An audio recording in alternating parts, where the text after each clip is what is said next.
शक्ति भाई आज आम दी भाई खाइबा बसती आज्ञा बोमा मो तरकारी प्लेट रे 2 पीस माछ देथिले मते भी 2 पीस माछ देथिले मिछ कहना तो तरकारी प्लेट रे सिना 2 पीस माछ देथिले ले तो भात थाली रे भात भितर लुचै करी आ 2 पीस पेटी माछ देथिले।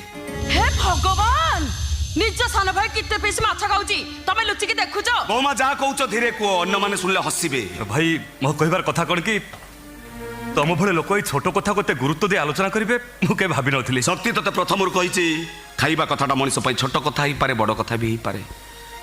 पुरुष पुरुष धरी एकाठी रही आसुवा परिवार बड़ बड़ कथा नहीं भांगी जाए रे भांगी जाए एमती छोट छोट कथा नहीं सामान्य कथा नहीं।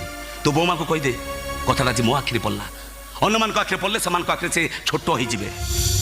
तम भाईकर माछ खाइबरे एते लोभ तमे बे मार्केट जाओ 10 बार केले रोह के पाकर माछ नै आसीबो मोर से का देबे से एक का खाइबे। बोमा जा कहउछ धीरे को तो भाई कोन कोचन के सुनो कोन सुनबी